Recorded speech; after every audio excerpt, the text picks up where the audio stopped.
A farmer stopped bulldozers trying to demolish his neighbor's house. But the next day, a Supreme Court judge unexpectedly shows up at his farm. Before we continue, don't forget to subscribe to the channel, like the video, and comment where in the world you're watching from. Let's go. Morgan Addison rose before dawn, the old routine of milking cows and feeding livestock second nature.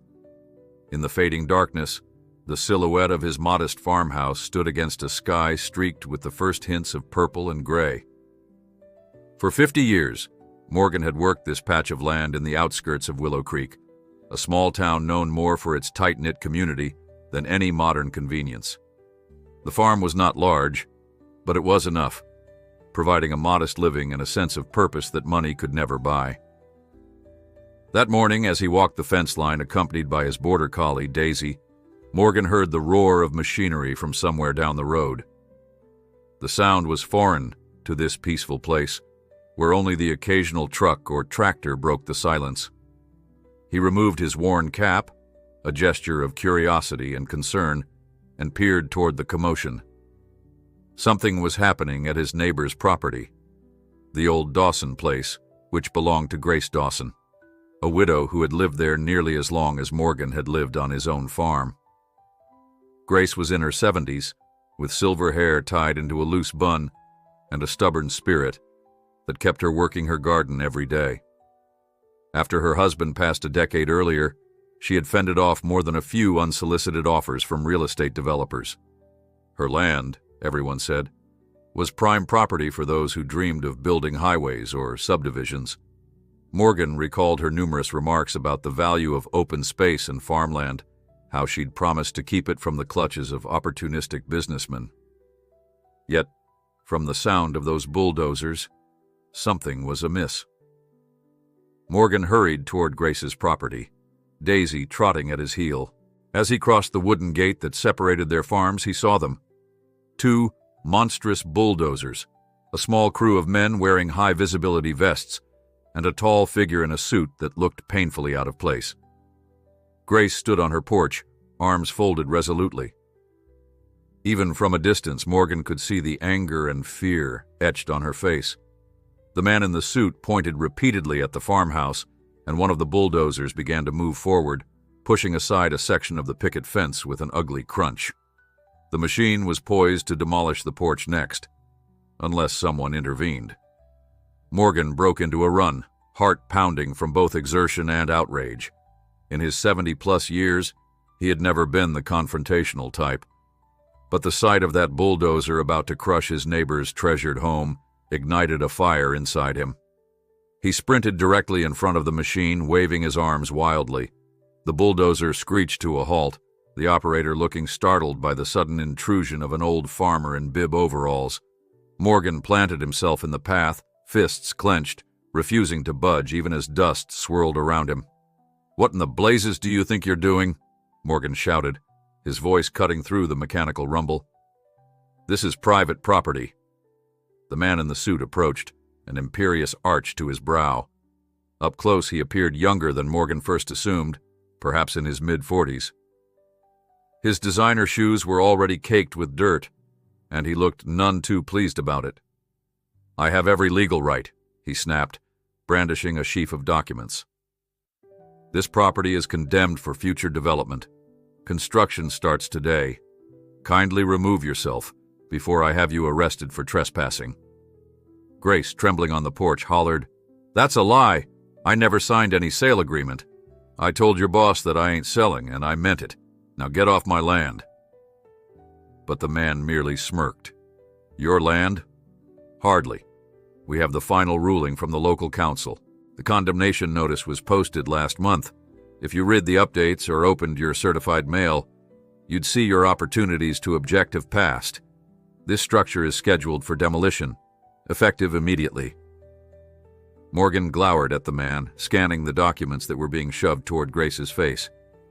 He recognized the official town seal, but had never heard so much as a rumor about her home being condemned. Something reeked of corruption. Willow Creek was small enough that nobody could keep a secret for long. He suspected shady dealings, bribes, or manipulated paperwork. But right now he had no time to unravel it. He only knew that Grace's home was about to be destroyed. The bulldozer operator revved the engine, as if to pressure Morgan into moving. Instead, Morgan stood his ground. "If you want to level this house," he said, glaring at the operator, "you'll have to run me over first." Silence fell on the yard. Daisy barked, her tone defiant, as if echoing Morgan's determination. The suit looked flustered. Grace's eyes welled with tears of gratitude, but Morgan never took his eyes off that roaring machine. For a moment it seemed the operator might actually proceed. He inched forward a few inches, the blade scraping the earth menacingly. Morgan took a deep breath, his mind flashing with images of how this could end badly. Then, with a sudden jerk, the operator brought the bulldozer to a complete stop. The other man in the suit, the site supervisor presumably, began shouting into a phone, demanding the sheriff's presence. Within minutes, the sheriff's cruiser arrived, red and blue lights swirling across the old farm. A hush settled as the sheriff climbed out, adjusting his hat. He was a local man, known to Morgan for years. Approaching with caution, he addressed them all at once. "What's going on here?" Morgan caught his breath, explaining how these men had arrived with bulldozers, claiming to have authority to demolish Grace Dawson's house. The man in the suit insisted they had every right, waving his documents. The sheriff studied the papers with pursed lips. He took them back to his cruiser, evidently calling to verify details. Everyone stood in tense silence, the bulldozers idling, their engines rumbling like distant thunder. When the sheriff returned, his expression was neutral. "These condemnation orders appear legitimate," he said carefully. Grace gasped in shock, but the sheriff held up a hand. "But something's not right. I never heard about a condemnation hearing, and typically our office handles notifications. We sure didn't handle this. So I want you boys," he turned to the crew, "to stand down for now. No demolition until we sort this out. Understood?" The suited man exploded with protest, brandishing talk of permits, deadlines, and corporate interests, but the sheriff stood firm, placing a call to the county judge to request an immediate review. Morgan felt the tension in his chest ease slightly. At least for this moment, Grace's house was safe. That evening, the local news learned of the near demolition fiasco. A camera crew turned up, filming the battered fence and capturing interviews with Grace. Morgan, weary from the day's events, watched from a distance. The man in the suit, whose name was apparently Randall Fox, refused to speak to reporters, disappearing with the bulldozers as soon as the sheriff demanded they leave. The entire town buzzed with rumors. Some said a powerful corporation had bribed local officials. Others suspected state-level politicians were involved. The farmland slated for a new highway bypass or an industrial park. The only certainty was that Grace Dawson had narrowly avoided losing everything. Morgan returned to his own farmhouse, exhaustion pressing on his body like lead. He fell into a restless sleep, images of bulldozers haunting his dreams. In the morning, he awoke to the news that the county judge had not only halted the demolition, but had requested an emergency hearing. It was scheduled for the following afternoon. The day stretched on in a strange quiet. Morgan did chores around his farm, doing his best to push aside worries. Now that the hearing was set, perhaps the system would do its job. Grace wouldn't lose her home, and the shady condemnation would be exposed. Yet, an unshakable unease lingered. He tried to focus on the familiar rhythms of feeding animals, checking fences, repairing an old tractor. But every so often Daisy would bark at something, and Morgan's nerves would jolt, half expecting the roar of bulldozers returning. By late afternoon, as the sun melted into gold beyond the fields, a truck pulled up. From the passenger seat emerged a figure in a dark suit. Morgan recognized the county clerk, accompanied by another official, tall, broad-shouldered, wearing an air of quiet authority. The clerk stepped forward. "Mr. Addison," he said, voice subdued, "I'd like you to meet Judge Rebecca Langley from the State Supreme Court. She wanted to see your farm in person." Morgan blinked in astonishment. The state Supreme Court? He removed his cap politely, confusion swirling in his mind. The tall woman extended a hand. "I heard what happened yesterday," Judge Langley said, her voice calm but resolute. "I'd like to talk with you about it." Morgan stood speechless for a moment. A Supreme Court judge, here on his dusty farm. He gestured for them to follow him toward the porch. On the steps, the judge took in the surrounding land, her eyes reflecting a thoughtful seriousness. "I'll be attending tomorrow's emergency hearing," she explained. "But I wanted to see the situation for myself. Something about this condemnation doesn't add up." Before Morgan could respond, Grace's truck rattled up the driveway. She climbed out, still looking rattled from the previous day's drama. Upon seeing Judge Langley, her eyes widened. "What in the world?" she breathed. The judge greeted her warmly, then asked them both to sit. With a quiet, direct manner, she pressed them for details. How the condemnation notice arrived, who delivered it, why no official local hearing had been called. Grace recounted everything. Morgan added his account, describing the threatened demolition. As they spoke, the judge listened intently, making occasional notes in a small leather-bound book. She asked about the suits, the bulldozers, the papers. She frowned at the mention of Randall Fox and the suspicious nature of the timing. When they finished, Judge Langley thanked them for their cooperation. She exchanged a glance with the county clerk. "I suspect corruption at multiple levels," she said quietly. "For a condemnation process to circumvent local channels is no small matter. We'll get to the bottom of it. Meanwhile, you two should be prepared. Tomorrow's hearing might only be the beginning." Morgan's pulse quickened. "Prepared for what exactly?" "Possible retaliation," Judge Langley answered, her tone grave. "The people behind this stand to profit greatly from seizing farmland. They'll try to push back. But the law is on your side. As long as you speak honestly, we can fight this." Grace nodded, though fear was etched on her features. Morgan felt a surge of relief that an ally as powerful as a Supreme Court judge was taking interest. Yet he also understood that sometimes the law moves slowly, and unscrupulous forces can strike quickly. As the sun sank lower, Judge Langley and the clerk departed, leaving Morgan and Grace alone with a potent mix of apprehension and hope. That night, Morgan hardly slept, anticipating the next day's events. He thought about how close the bulldozer blade had come to Grace's home. He thought about the sacrifice he'd been ready to make. And now, the involvement of a Supreme Court judge suggested that a far bigger storm might be brewing. He stared at the dark ceiling, Daisy curled at his feet, waiting for dawn and the next battle to defend their land from those who would rip it away. The morning of the emergency hearing arrived bright and chilly. Morgan Addison woke with a sense of guarded optimism, recalling Judge Langley's firm assurances that the law would protect Grace's land.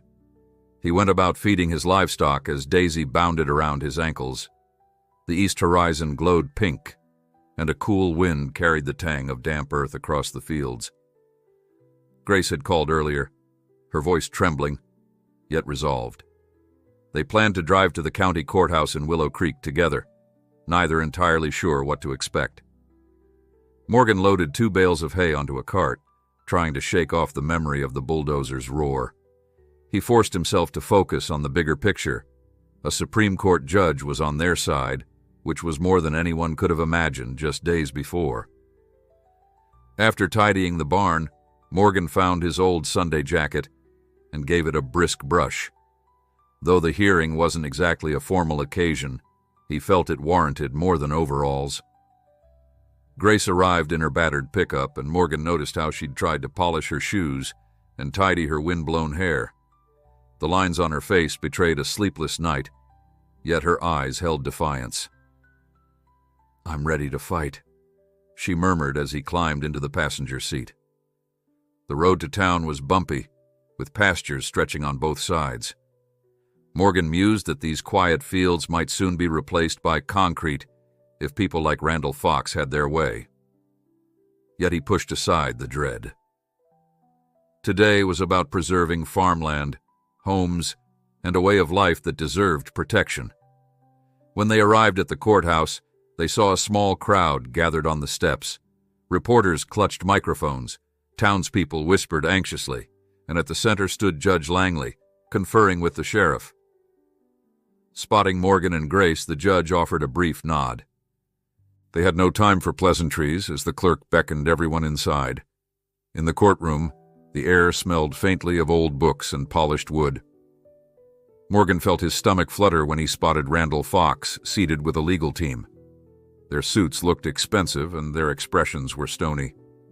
Grace's shoulders tensed. Morgan placed a steady hand on her arm, hoping to give her strength. He reminded himself of Daisy's unflinching loyalty, the calm in her eyes whenever she sensed he was troubled. He tried to channel that steadiness now. The proceedings began with the judge acknowledging the unusual nature of the case. The condemnation order, typically processed through local zoning boards, had bypassed normal channels. Judge Langley's voice resonated through the room. "I find it peculiar that no official in Willow Creek was properly notified. I aim to uncover why." She fixed Randall Fox with a direct stare. He rose, flanked by his attorneys, and insisted everything was done according to the letter of the law. The judge, unimpressed, requested the original condemnation files. The clerk produced a stack of documents for scrutiny. Morgan watched intently, hoping these bureaucratic pages would expose the wrongdoing. Grace gripped the edge of the wooden bench, her knuckles white. Outside, the muffled murmur of curious spectators seeped through the doors, underscoring everyone's anticipation. Over the next hour, the judge methodically examined each page. Occasionally, she paused to question Fox's lawyers about particular signatures or discrepancies. Tension spiked when the judge noticed how the official letterhead from Willow Creek's planning department appeared mismatched, as though it had been printed from a different source. One signature, allegedly belonging to the town's zoning officer, looked suspiciously shaky and lacked the small flourish that marked his authentic sign-off. A murmur ran through the courtroom. Fox's jaw tightened, but he maintained that everything was perfectly legal. Meanwhile, Morgan and Grace exchanged cautious, hopeful glances. If the documents were fraudulent, Grace's home might yet be saved. The judge announced a short recess, stepping away to confer privately with county investigators, who had also arrived to review potential wrongdoing. During recess, Grace tugged Morgan's sleeve.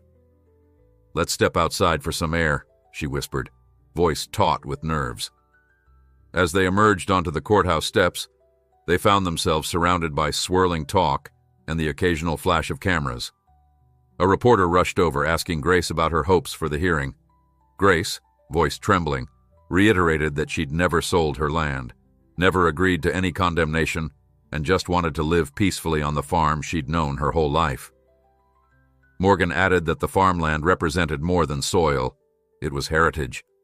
Their short statements seemed to satisfy most of the media crowd, though one pushy journalist demanded details about the alleged involvement of bigger corporations. Morgan politely declined further comment. He spotted Randall Fox a short distance away, engaged in a heated phone call. Fox's glare shifted toward Morgan for an instant, a look that carried more than frustration. It resembled a threat. Morgan felt a chill, remembering Judge Langley's warning about possible retaliation. He turned to Grace, quietly urging her to stay close. They retreated inside as the recess ended. Back in the courtroom, the judge announced she would hear testimony from Grace Dawson and from local officials who claimed no knowledge of the condemnation. One by one, the zoning officer, the sheriff, and 2 council members testified that they'd never signed any approval to seize Grace's farm. The signatures on record were indeed forgeries. Gasps rippled through the audience. Morgan's pulse quickened with relief. He silently thanked the unwavering courage Grace had shown in refusing to leave her home, for they had come so close to losing everything. Randall Fox was called to the stand next. His attorneys tried to object, but Judge Langley overruled them, citing the suspicious chain of events. Fox kept his posture upright, face tight with indignation. Under pointed questioning, he insisted that a separate team handled the paperwork and that he was merely following orders from a real estate conglomerate. He named an entity called Delta Horizon, a shadowy corporation rumored to buy farmland cheaply for industrial expansion. "I was just the project manager," Fox muttered. "They gave me the go-ahead, so I assumed the forms were legitimate." The judge arched an eyebrow. "So you took a bulldozer to someone's home without confirming authenticity?" Fox swallowed hard, unprepared for the withering glare. Morgan couldn't help feeling a flicker of satisfaction as Fox's confident facade began to crack. By late afternoon, the hearing concluded. Judge Langley declared the condemnation invalid, voiding any claim on Grace Dawson's home. Applause rippled through the gallery. Grace covered her mouth, tears of relief gleaming in her eyes. The judge reserved judgment on whether criminal charges would follow, hinting that local authorities might conduct further investigations into Delta Horizon and its representatives. Outside, the crowd erupted in celebration. Townsfolk who remembered Grace's kindness embraced her, and Morgan found himself shaking hands with well-wishers. Randall Fox exited hurriedly, trailed by lawyers who refused to comment. Yet Morgan couldn't ignore the uneasy knot in his stomach.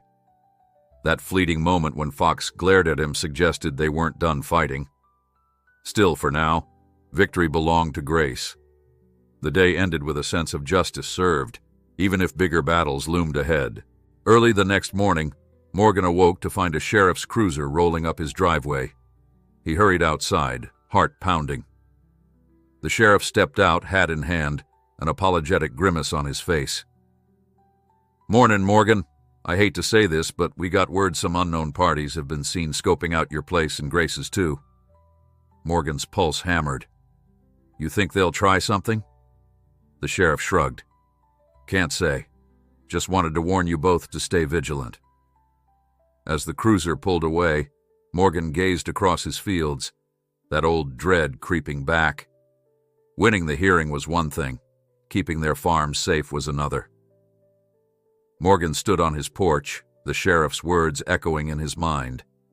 Behind him, Daisy paced with uneasy energy, as if sensing his worry. He let out a slow breath, scanned the horizon for any sign of unwelcome visitors, and told himself to keep calm. This farm was his life. He wouldn't abandon it just because some corporate players aimed to profit from seizing local land. But the sheriff's warning triggered new anxieties. What if these people were more ruthless than a simple bulldozer incident? He turned, gave Daisy a reassuring pat on the head, and went inside to phone Grace. It took a few rings before Grace answered. Her voice was ragged, as if she'd just hurried to the receiver. "Morgan," she greeted. "I was about to call you. A black SUV just drove by my lane real slow, then sped off the moment I stepped outside." Morgan's chest tightened. He recalled the sheriff's words about unknown parties scoping out properties. "I got the same warning, Grace," he murmured. "The sheriff came by a few minutes ago. Said they've had reports of strangers around. Could be those corporate types." Grace sighed on the other end. "I'm tired, Morgan. I thought after the hearing it would be over." He thought of her silver hair and kindly face, and it pained him to know how the stress weighed on her. "I'll swing by your place after I finish morning chores," he said. "We'll talk it through. Maybe come up with some plan." An hour later, Morgan arrived in his old pickup. Grace's farmhouse looked the same as ever, a quaint one-story dwelling with a deep front porch, wind chimes gently clinking in the mild breeze. Yet the mended section of fence, broken by the bulldozer days earlier, stood out as a stark reminder. Grace herself looked anxious, constantly peering down the road. Morgan parked next to her battered truck and joined her on the porch. They talked softly about the suspicious SUV, the sheriff's visit, and the judge's hints at more extensive investigations. Grace folded her hands in her lap, forcing a small smile. I'm grateful for what you did, Morgan. If you hadn't stopped those bulldozers. He patted her arm. We were just lucky the sheriff arrived. Even luckier the judge cared. Leaning forward, he lowered his voice. But that Fox fellow and his backers at Delta Horizon won't let it go. They sat in thoughtful silence, listening to the wind rustle the tall grass. In the distance, Willow Creek's lone church spire peeked over tree lines, and a sense of home tugged at Morgan's heart. He had no intention of letting outsiders destroy this place or scare off its people. Finally, he cleared his throat. We could involve the rest of the community, he ventured. Put word out about what's happening. Keep watch for strange cars. If we stand together, maybe we can send a message that we're not easy targets. Grace nodded slowly. I suppose we don't have much choice. I'll talk to the folks at my quilting circle. Maybe you can reach out to the farmers' co-op. I'd feel safer if everyone had their eyes open. They agreed to gather friends and neighbors that very evening at the Grange Hall. The building served multiple purposes: meetings, community potlucks, even small-town dances. By supper time, word had spread. Morgan returned to his farm briefly, tending to chores and tidying his appearance. He recalled the days when the Grange Hall was the center of every local matter, from discussing grain prices to hosting weddings. Tonight, its purpose would be to rally the community against a potential corporate threat. As the sky turned from bright afternoon to the dusty hues of twilight, Morgan felt a steely determination set in. When he arrived, the parking lot was already full. Half the town seemed to have shown up: farmers, shopkeepers, teachers, a handful of ranchers from the outskirts. Morgan spotted the sheriff's cruiser parked discreetly near the edge. Inside, the hall bustled with voices. Folks clustered into small groups, low murmurs punctuated by sharp exclamations as news of Grace's near demolition spread. An older man named Ray Jenkins, owner of the local hardware store, spoke to a circle of neighbors, shaking his head. Never thought I'd see the day someone tried to bulldoze a widow's home, he muttered. His wife patted his arm. That's why we're here, Ray. We can't let this happen again. Morgan slipped through the gathering, found Grace near the makeshift podium on the raised stage. She was talking with the sheriff, who seemed uneasy in the midst of so many townspeople looking for reassurance. Nearby, a few reporters hovered, notepad and cameras at the ready. Grace motioned Morgan over. The sheriff cleared his throat as Morgan joined them. I'm glad you're all here, the sheriff began. We have limited manpower at the station, but we're doing our best to keep an eye out for suspicious activity. We're also coordinating with county detectives, especially since Judge Langley hinted at organized fraud. Morgan noticed the intense focus of everyone crowding around. The sense of communal solidarity warmed him. He spoke up, voice carrying across the hall. Thank you, Sheriff. I'd like to let folks know what we're facing. It's more than just Grace's farm. Delta Horizon could be eyeing any of our properties. The hush that fell confirmed everyone's worst fears. Morgan explained the forged documents, the possibility of deep-pocketed corporate players willing to bribe or threaten. People shook their heads in disbelief and anger. One younger rancher asked if local officials had been bought off. Morgan admitted he didn't know. The only sure thing was that Randall Fox and whoever hired him had tried to bulldoze Grace's home illegally. Suddenly, a woman near the back raised her hand. I work in the clerk's office, she announced. We've had unusual requests for property records these last 2 months. Lots of farmland, not just Grace's. It might be bigger than we realize. That revelation sent murmurs rippling through the crowd.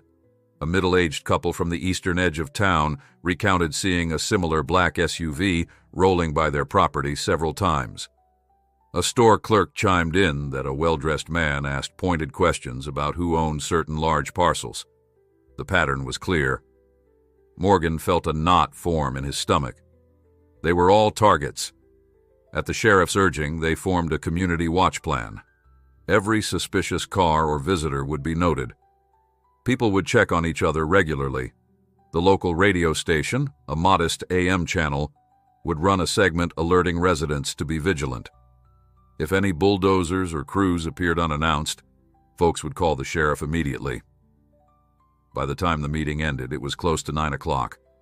Outside, a crescent moon cast a pale glow over the parking lot.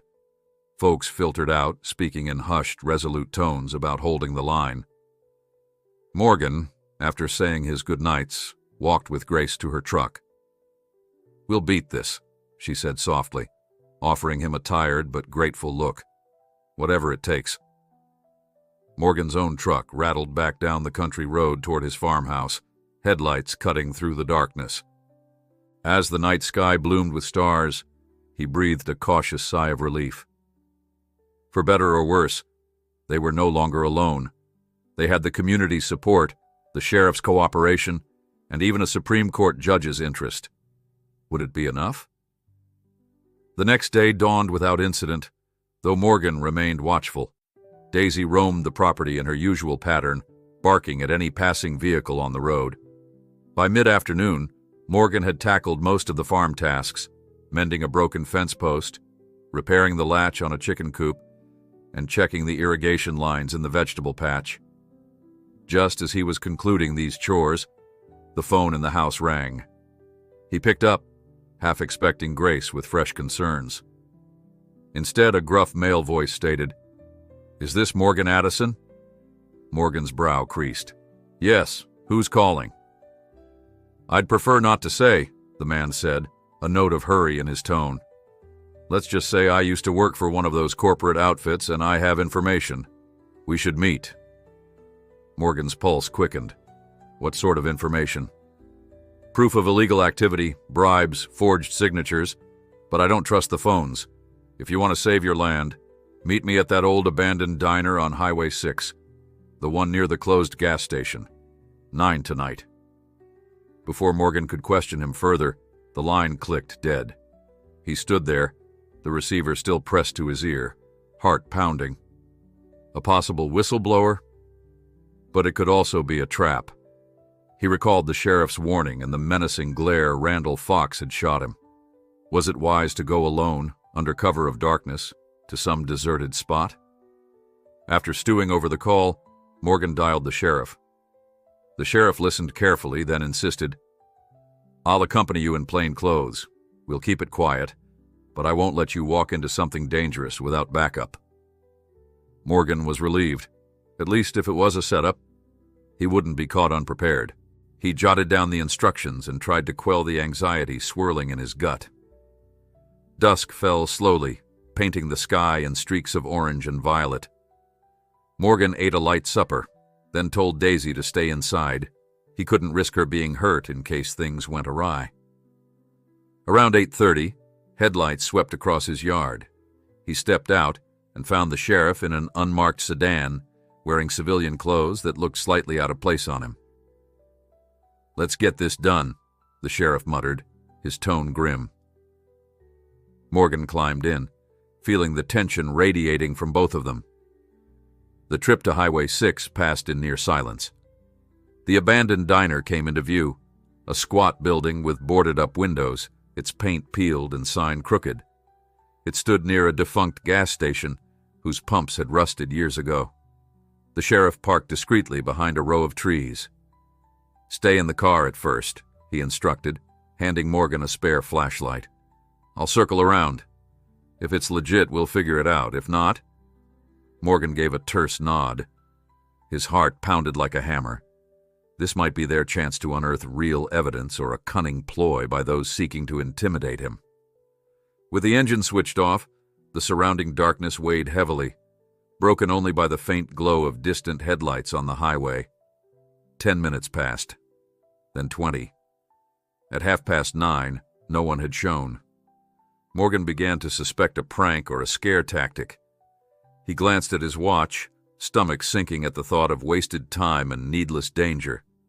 Finally, just as the sheriff returned to the driver's seat, about to suggest they leave, a pair of headlights appeared down the deserted road. Morgan's breath caught when the headlights turned toward the abandoned diner, the beams slicing through the darkness like two narrow blades. The car slowed near the crumbling lot, idling for what felt like an endless minute. The sheriff signaled for Morgan to stay low. Tension coiled inside the old farmer, every muscle ready for fight or flight. He recalled the menacing voice on the phone, the promise of damning evidence about Delta Horizon.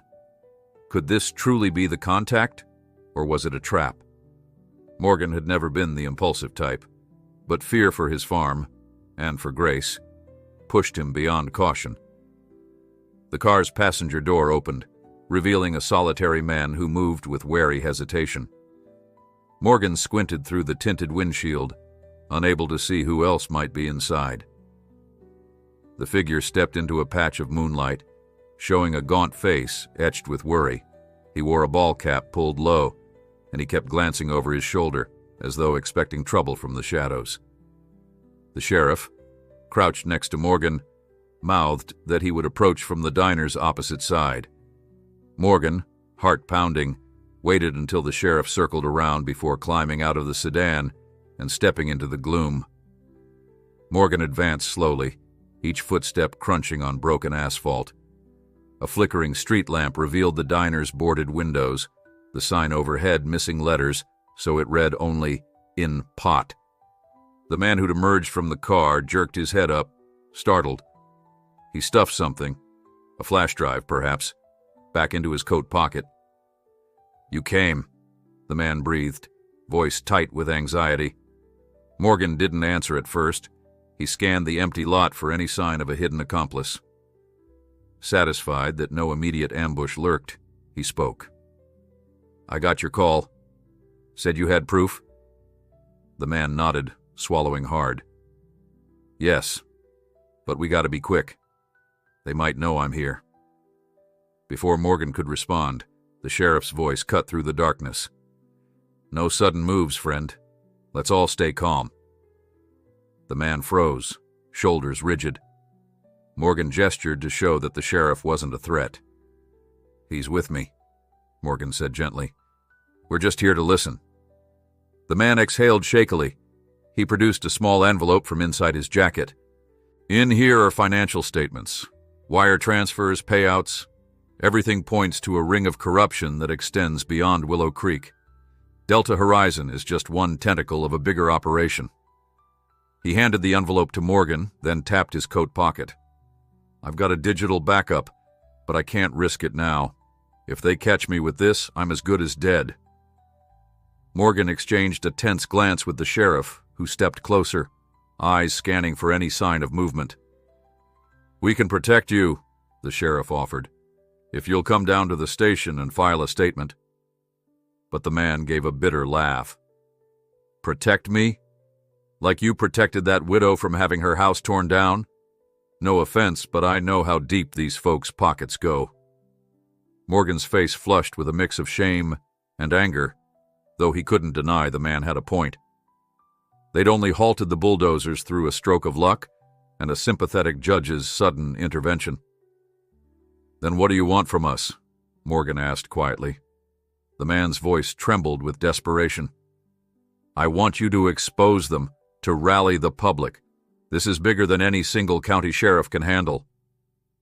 Lightning flashed on the horizon, illuminating the diner's desolate outline. A rumble of thunder followed, and the wind picked up. The man checked over his shoulder again. "I only have a few minutes. They could have tracked my phone. Maybe they already have." The sheriff rubbed the back of his neck, eyes narrowed. "Who are you exactly?" The man hesitated, then revealed a battered ID badge. "I was a junior analyst at Delta Horizon. Name's Calvin Ross. My boss asked me to compile property records, figure out how to quietly force farmers off their land. At first, I didn't realize how underhanded it was. Once I saw proof of the forgeries and realized they were bribing officials, I couldn't live with myself." Morgan felt a surge of empathy for Calvin. Despite the risk, the young man had reached out, likely driven by his conscience. In the gloom, Morgan reached for the envelope. "We'll do everything we can with this evidence," he assured, voice firm. "The authorities, the press." But Calvin shook his head vehemently. "You have no idea how powerful they are. This goes beyond the local judge or the county courthouse. We're talking state politicians, big money donors, maybe federal connections. If you're going to fight them, you'll need more than a handful of documents. You'll need a movement. Morgan's jaw clenched. He already sensed the scale of corruption was immense, but hearing it spelled out brought a fresh wave of dread. In the distance, the rumble of an engine cut through the quiet. Headlights swept across the empty gas station, then flicked off abruptly. The sheriff's posture stiffened. "We might have company," he muttered, hand drifting toward his concealed weapon. Calvin cursed under his breath. "I knew it. Someone followed me." Lightning flashed again, revealing the shape of a large SUV rolling to a silent stop near the diner's corner. For a heartbeat, nobody moved. Then the sheriff looked at Morgan. "Get back to the car. I'll cover you." Morgan clutched the envelope inside his jacket. "What about Calvin?" The young man gave a tight nod. "I'll handle myself. Just go. Don't let them get that evidence." Morgan hesitated, but the sheriff shoved him gently. "He's right. Get out of here. You have what we need." The SUV's passenger door opened, and a figure stepped out, aiming a flashlight that cut harsh arcs across the diner's facade. Calvin darted behind the diner's wall, pressing himself flat to avoid detection. Morgan's heart thundered as he sprinted back toward the unmarked sedan. A gunshot rang out, echoing in the night. Adrenaline surged, but Morgan forced himself to keep moving, pausing only to see if the sheriff was close behind.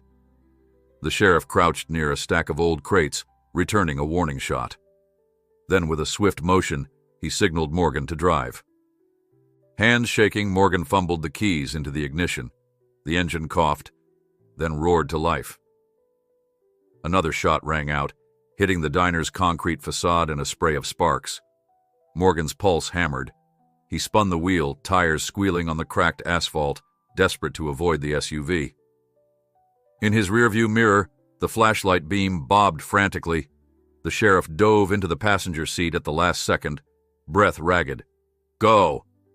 Morgan slammed the accelerator, the car lurching forward onto the dark highway. Lightning illuminated the road ahead, revealing swirling dust and fleeting silhouettes of farmland. Behind them, the SUV's headlights blazed, giving chase. Morgan drove with grim focus, mindful of the envelope tucked against his chest. If they kept that evidence safe, they might expose Delta Horizon once and for all. The sedan fishtailed as Morgan veered onto a gravel road leading back toward Willow Creek, thunder rolling overhead. A burst of cold rain began to pelt the windshield, and Morgan flicked on the wipers. The sheriff pressed the emergency lights, though they had no siren in this unmarked vehicle. Headlights behind them loomed closer, dangerously near the sedan's rear bumper. Morgan gritted his teeth, pushing the car faster than he'd ever done on these roads. A bright streak of lightning momentarily turned night into day. The sheriff tried calling dispatch on his portable radio, voice tense. "We need backup. Armed suspects in pursuit off Highway 6 near the old diner. Shots fired." Static crackled in reply, with dispatch promising help, but how soon could it arrive this far out? Morgan spotted a turnoff ahead, a tree-lined lane that cut through a narrow strip of woodland before opening onto farmland again. He risked the detour, swerving onto the bumpy track. The SUV followed, its powerful engine roaring through puddles. Branches scraped the sedan's doors, and the tires splashed muddy water as the path curved in sharp angles. Another shot cracked the air. The sheriff ducked, cursing under his breath. Then came a metallic screech as the SUV sideswiped the sedan's back panel, trying to force them off the path. Morgan gripped the wheel with all his strength, adrenaline spiking. He spotted the faint glow of a distant farmhouse lamp through the branches. If they could just reach open ground or come across another traveler, maybe the pursuers would back off. But that was a slender hope. A savage jolt rocked the sedan as the SUV rammed them again, the headlights glaring into the rear window. Raindrops hammered the windshield in an unrelenting curtain, visibility shrinking. Morgan fought to keep the car steady, his heart pounding so hard he thought it might burst. Beside him, the sheriff tried again to hail backup, but the reception was poor. Another flash of lightning revealed the path veering sharply left around a cluster of pines. Morgan jerked the wheel, sliding precariously before the tires caught traction. The SUV's driver seemed relentless, pressing close enough that Morgan half expected the windshield to shatter from another bullet. There was nowhere to hide, nowhere to pull off. All that mattered was keeping that envelope out of hostile hands. Up ahead, the lane emerged from the trees into open fields. The bright muzzle flash of a pistol discharged behind them, missing the sedan by inches. Morgan floored the accelerator, the engine protesting as it struggled for speed on the muddy road. The sheriff turned in his seat, scanning for any opening to return fire safely. But the risk of ricochet or hitting farmland structures kept his finger off the trigger. Then, as though nature intervened, a brilliant bolt of lightning crashed into a far-off tree line, thunder shaking the ground. For a split second, everything lit up with a ghostly glare, revealing the SUV skidding sideways behind them. Morgan glimpsed the silhouette of a black-clad figure leaning out the window. Fearing they'd keep exchanging fire all night, Morgan spun the wheel at the next intersection, heading for Willow Creek's outskirts. If they could reach the main road, maybe the sheriff's reinforcements would be closer. The sedan barreled forward, rear tires fishtailing across gravel. Rain stung the windshield, wipers struggling to keep pace. The SUV roared after them, unstoppable. Yet Morgan refused to surrender. He pictured Grace's face, the community members at the Grange Hall, and the knowledge that if Delta Horizon's corruption remained hidden, more homes would be threatened. He clenched his jaw, focusing on the wet road. They had to escape. They had to protect the evidence. Nothing else mattered. Morgan pressed the gas pedal to the floor as the rain hammered the sedan, each fat drop reflecting in the headlights. The wipers thrashed wildly, barely giving him a glimpse of the muddy road stretching ahead. The sheriff clung to the door, scanning the rear window for any sign of gunfire. Behind them, the SUV's headlights loomed, bobbing and weaving in the downpour. Every few seconds, a flash of lightning revealed the twisted shape of farmland, as if nature itself sympathized with the chase. Morgan tightened his grip on the wheel. The adrenaline pulsing through him felt both terrifying and strangely sharpening, focusing his senses on every bump and dip. A crack of thunder shook the air, and in that moment, the SUV's front fender bumped the sedan's rear. Morgan felt the impact jolt his body, swerving the car dangerously close to a ditch. He wrenched the wheel, heart pounding, and forced the tires back onto the slick road.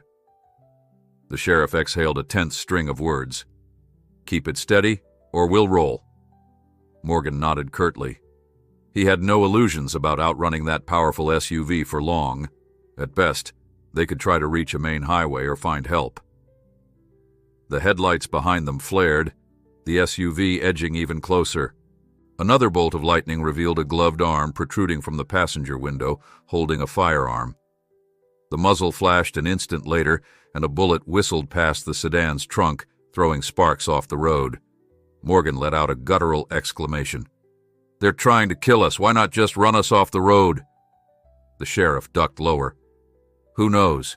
Maybe they want that envelope intact. Or maybe they want to make an example of us. We can't guess. Just drive." The needle on the speedometer crept higher, nearing the limits of the sedan's battered engine. The endless farmland rolled by on either side, ghostly shapes behind sheets of rain. In the distance, a faint cluster of lights hinted at Willow Creek's outskirts. If they could just survive a few more minutes, maybe the sheriff's backup would intercept them. Morgan prayed that the radio message had gone through clearly enough. A sign emerged through the darkness, battered by weather but still legible. Willow Creek, 2 miles. Relief warred with dread. If they led the pursuers straight into town, more people might be in danger, yet they couldn't simply pull over in open country. The SUV rammed them again, a violent screech of metal echoing through the storm.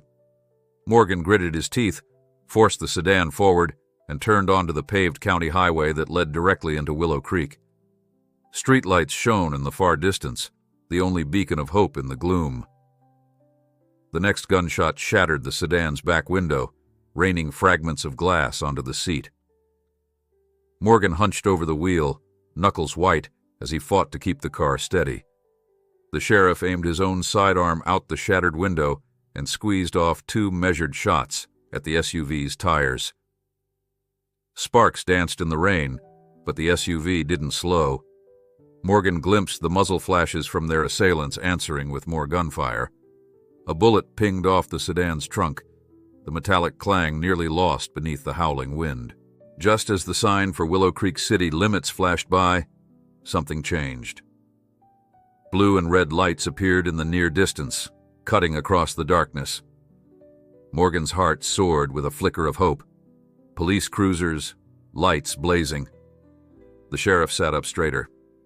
"That's them," he muttered, voice tight with relief. Dispatch must have alerted the local units. Their headlights revealed 2 patrol cars blocking most of the road ahead.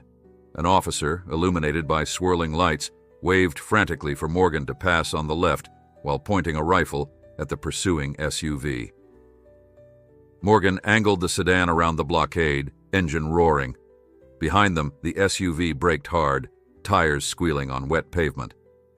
The lead officer fired a warning shot into the air.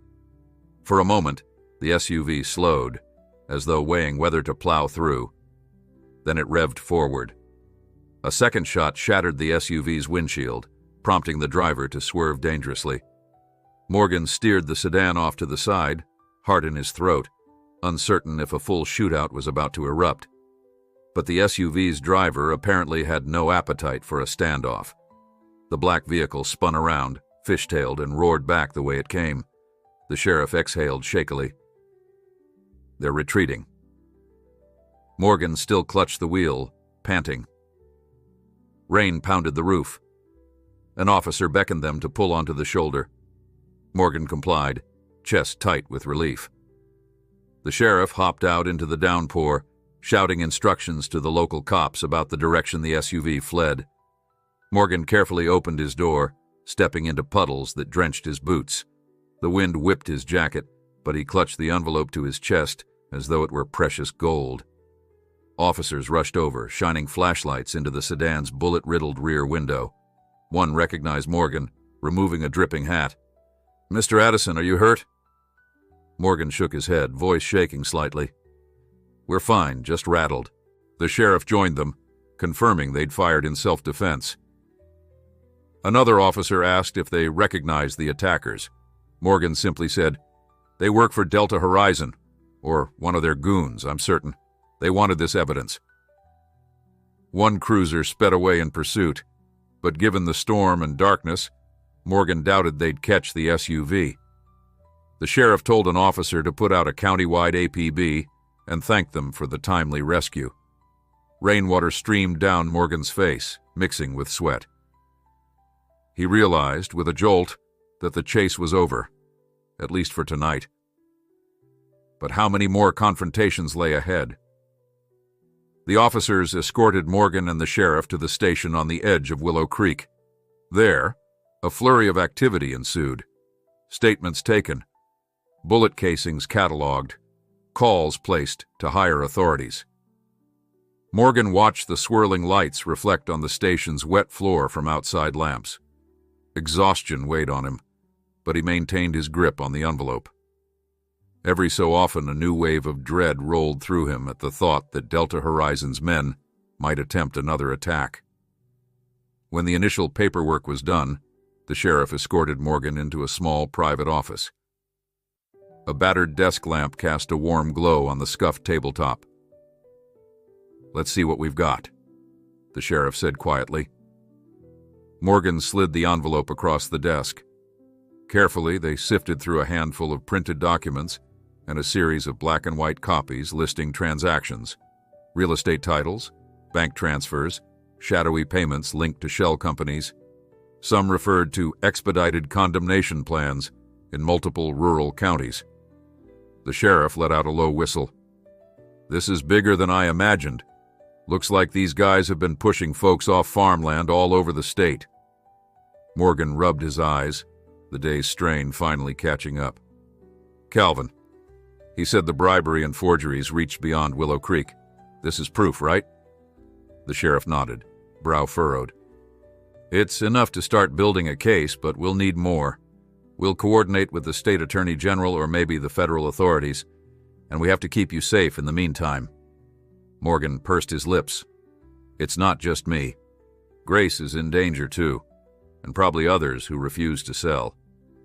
This town could be under siege if we don't act fast." The sheriff stood, tucking the documents into a secure evidence folder. "We'll keep a copy locked up. Meanwhile, you keep that original envelope safe. The AG's office might want it as soon as possible, but we'll handle it in the morning. Tonight, you should get to a safe place." Morgan blinked, standing as well. "I can't just leave my farm. I have animals, chores." The sheriff placed a hand on his shoulder. "Morgan, these people just chased you down with guns. They might come for you again. You'll be safer out of sight." But Morgan's jaw set. "I won't abandon my land. I promised Grace and the rest of the community I'd stand firm." Before the sheriff could argue, the station door swung open, letting in a gust of cold wind. Judge Rebecca Langley stepped in, accompanied by a soaked county detective. Her presence seemed almost surreal in this late hour, but she moved with purpose. "I heard there was a confrontation," she said, glancing at Morgan. "Are you both all right?" They nodded, and the sheriff filled her in on the high-speed chase.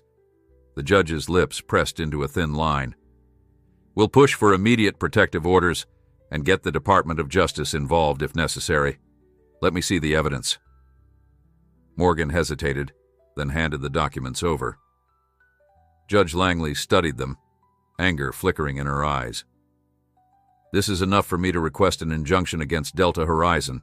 It won't stop them entirely, but it'll freeze any new condemnation attempts until we investigate." She looked at Morgan, her gaze softening. "Thank you for taking this risk. I'll do everything in my power to safeguard you and Grace." Outside, the storm raged on. Morgan felt as though the swirling wind and rain mirrored the fierce conflict around them. Despite the exhaustion in his bones, he sensed a renewed hope in the judge's determination. If state or federal investigators stepped in, perhaps Delta Horizon's scheme could be dismantled. Still, Morgan couldn't forget the chase, the bullet that shattered his back window. Calvin Ross was on the run.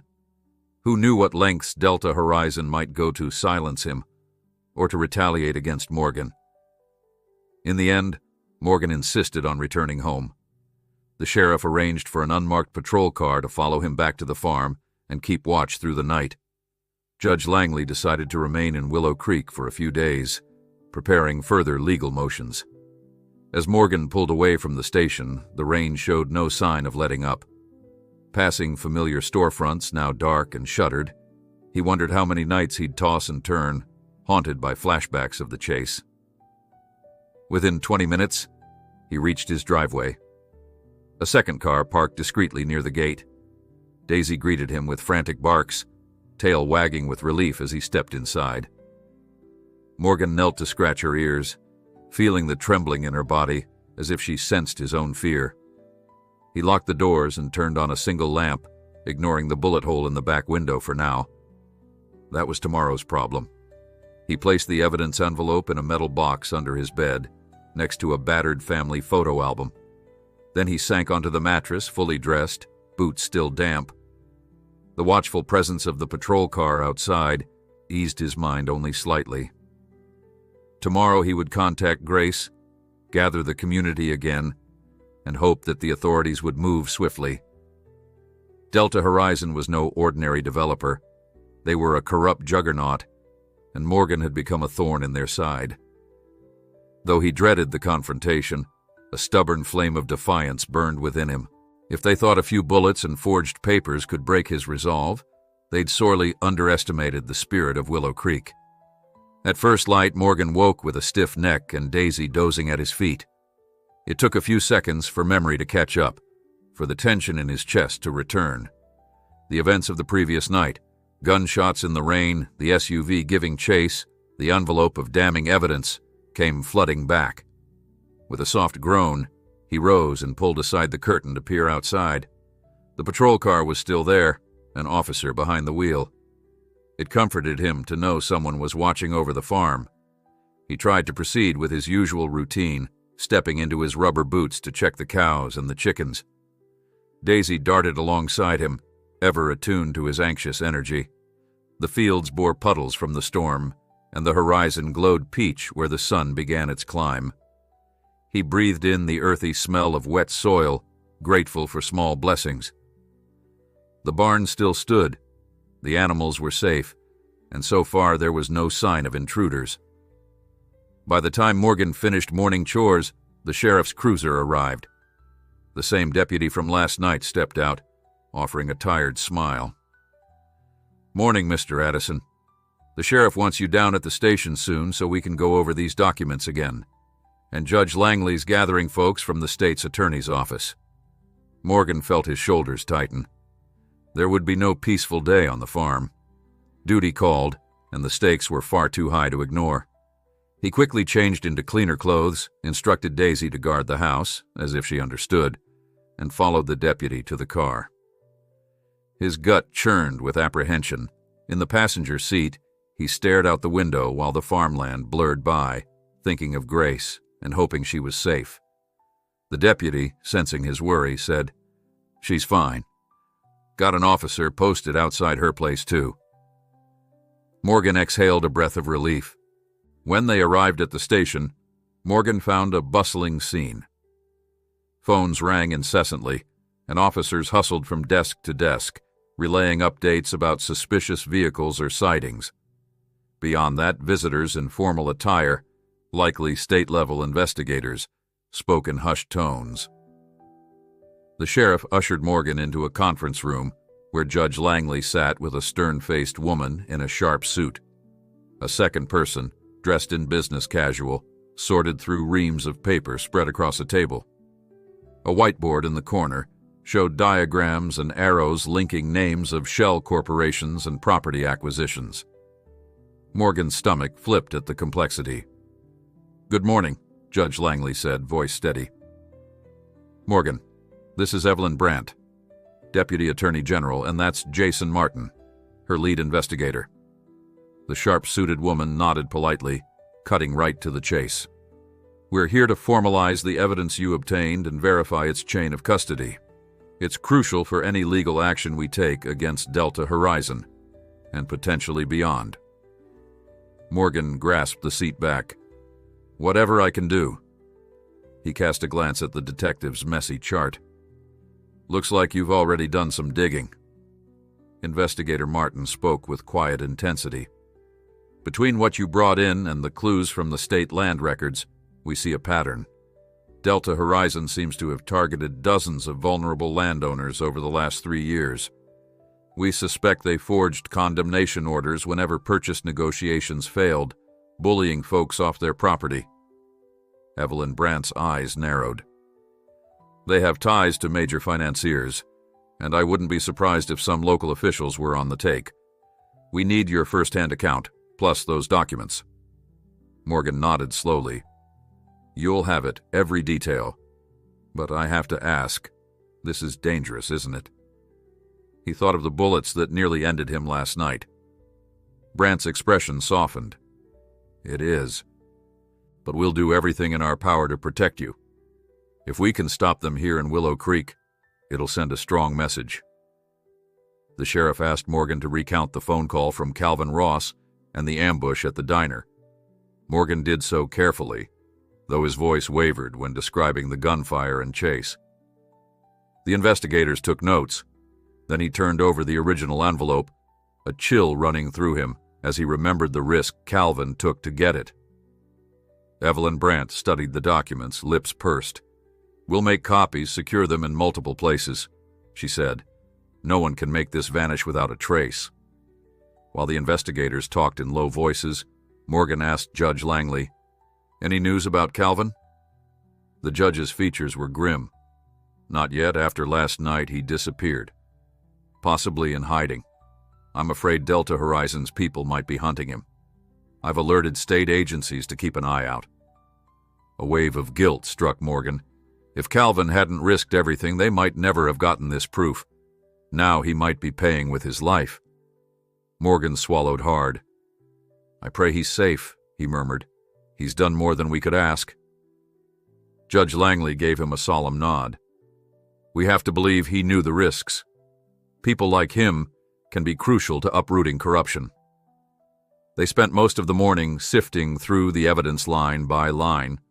The investigators photographed each page and scanned it into secure digital files.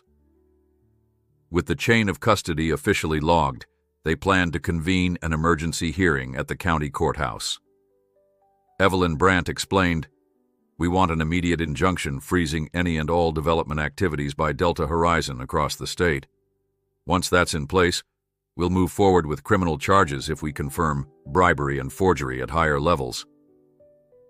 Morgan's head spun from the legal jargon, but he clung to the knowledge that a powerful legal force now backed Willow Creek.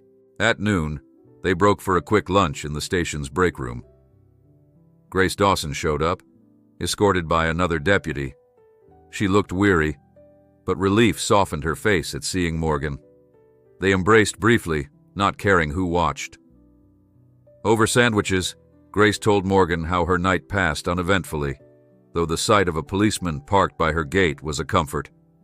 "Neighbors keep calling, offering support," she said quietly. "Even Mrs. Jacobs, who I barely speak to, asked if I needed groceries. The community's really coming together." Morgan felt a flicker of hope. If Delta Horizon's aggression had any silver lining, it was that Willow Creek was awakening in solidarity. Across the table, Judge Langley smiled gently. "That unity might be your best defense. Corruption thrives in darkness, but when everyone stands up, it's harder for them to push you around." Soon they returned to the conference room. Investigator Martin had been cross-referencing the documents with official land records. He pointed to a spreadsheet on his laptop.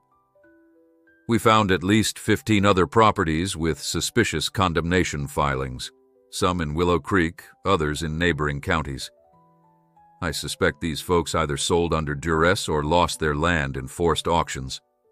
Grace's face paled. "Are any of them older folks like me?"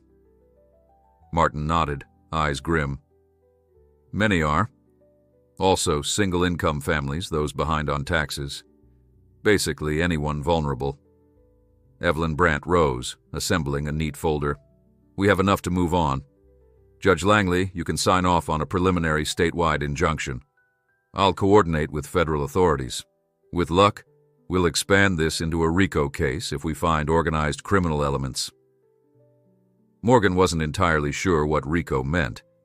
Something about racketeering laws, but it sounded serious. The tension in the room eased slightly with the sense that justice had momentum. That afternoon, Grace and Morgan were told to attend the emergency hearing scheduled for the next day, where Judge Langley would present new evidence. In the meantime, the sheriff organized rotating patrols around their farms, continuing to advise caution. Morgan refused to leave his property, though, insisting he had no intention of hiding like a criminal. Grace nodded in quiet agreement, equally adamant about staying put. They left the station in separate vehicles, each flanked by a deputy for protection. Morgan drove home with the deputy's cruiser in his rearview mirror, Daisy's face in his mind, and the envelope's absence a strange void of relief and worry. Now that the state had the documents, Delta Horizon might suspect Morgan no longer possessed them. Did that make him safer, or would they blame him for handing it over? When they arrived back at the farm, the deputy parked discreetly near the barn. Morgan gave him a friendly nod. The deputy said, "I'll be rotating out with another officer at midnight. Just let us know if you see anything suspicious." Morgan started to thank him, but his voice caught as he imagined the potential for more violence. He forced a smile. "I appreciate it. Hopefully it's quiet from here on." But that evening was anything but quiet. Around dusk, as Morgan tended the chickens, a neighbor sped onto the property, gravel spitting behind his truck. The neighbor, a stout man named Bert Mullen, stumbled out, yelling, "Morgan, we've got a problem!" Morgan hurried over, alarmed by Bert's panicked expression. Bert's words tumbled out in a rush. "Someone set fire to Tom Henderson's barn. Fire department's on the way, but it's bad. Tom's animals are inside." Morgan and the deputy exchanged urgent looks. Henderson's farm was 3 miles away. Morgan wasted no time jumping into his pickup, the deputy following with lights flashing. Fear coiled in Morgan's gut. This had to be another strike from Delta Horizon's operatives, an attempt to intimidate. The tension in his body told him they would stop at nothing to disrupt the community's resolve. They arrived to a scene of chaos. Flames leapt from the barn's roof, and the sky glowed orange in the twilight. Henderson, a wiry man with soot-smeared cheeks, was shouting orders to neighbors who had rushed over. A volunteer fire truck sprayed water, but the blaze roared with frightening intensity. Morgan joined the frantic effort, helping corral a few panicked horses out of a side pen. Thick smoke stung his eyes. The deputy called on the radio for additional backup. When Morgan found Henderson himself, the man's face was contorted with rage and despair. "I got a phone call an hour ago," Henderson rasped, coughing from smoke. "A voice said if I don't sell my land, I'd lose more than a barn. Then this." His eyes filled with tears, but he quickly wiped them away, shoulders trembling. Why would they do this? All for some industrial development? Morgan patted his friend's shoulder. "I'm so sorry, Tom. We'll help you rebuild, but we have to stand strong." Even as he spoke, Morgan felt the flicker of his own fear. How long before these shadowy saboteurs came for his fields, or Grace's home, under the cover of darkness? The fire raged on, and despite the volunteer fire crew's valiant efforts, the barn's roof eventually collapsed with a thunderous crash. Animals that were saved milled about in makeshift enclosures, spooked and needy. Thick ash settled in the night air. A hush fell over the onlookers, broken only by the hiss of steam and the sputter of hoses. Morgan turned to the deputy, who stood grim-faced. This was a different kind of warfare, a campaign of terror designed to force sales, scattering the community's solidarity. Yet Morgan vowed silently that he wouldn't break. Neither would Grace or Tom Henderson or any of the proud landowners who called Willow Creek home. As the flames gradually died under the fire hose's relentless spray, Morgan caught the deputy's eye. They didn't speak, but each understood what was left unspoken. The fight had escalated. Tomorrow's emergency hearing would be crucial. The night sky glimmered overhead, filled with the acrid scent of smoke and fear. Morgan braced himself, knowing that the real confrontation with Delta Horizon, and whoever else lurked behind them, was only beginning. The following morning began with a gray dawn and a lingering haze that drifted across Willow Creek, carrying with it the faint odor of ash from Tom Henderson's burned barn. Morgan Addison woke after only a few hours of fitful sleep, haunted by the sight of roaring flames and the knowledge that the menacing forces behind Delta Horizon had escalated. Outside, the deputy stationed overnight still watched from the patrol car. Morgan stepped onto his porch to greet the day, stroking Daisy's head as she leaned against his knee, her ears flat with concern. The quiet of the early hour felt like a brittle calm before another storm. Around 7, the phone rang. Morgan moved quickly to answer, heart clenching at the thought of more bad news. It was Grace, her voice subdued yet firm. She'd already heard about the barn fire, and she wanted to confirm that they would attend the emergency hearing scheduled for midday. Morgan assured her that neither of them could afford to stay silent. Whatever fear they felt would have to wait. There was a chance now, with the Deputy Attorney General's involvement, to expose Delta Horizon's tactics in a public forum. They agreed to drive together, hoping that a united front would reassure the rest of the community that they were not giving in to intimidation. In the hours before they left, Morgan tried to maintain a semblance of routine.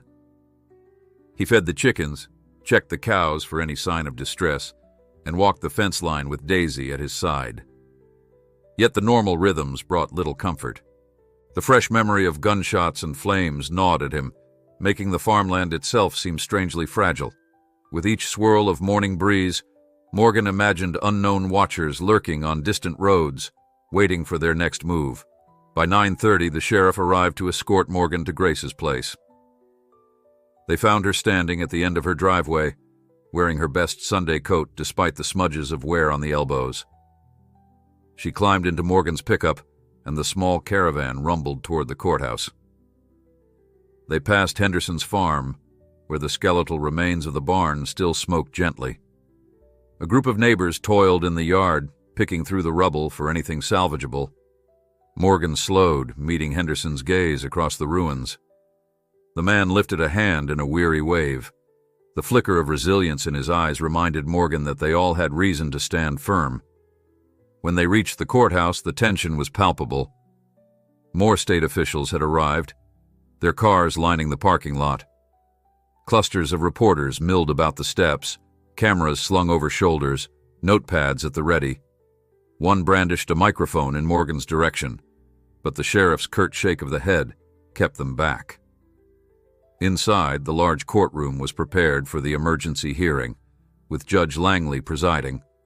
The usual quiet hum of visitors and clerks was replaced by a sense of urgency. People spoke in low tones, exchanging worried glances. Morgan and Grace were directed to seats near the front, joined by a handful of other concerned citizens. Evelyn Brandt and Investigator Martin stood beside a table strewn with documents, the same evidence that Calvin Ross had risked everything to provide. Across the aisle, Morgan recognized Randall Fox, who wore a grim, pinched expression. 3 lawyers in expensive suits conferred around him, occasionally throwing sharp looks toward Brandt and Martin. An older man in a charcoal gray suit sat near them, checking his phone with restless impatience.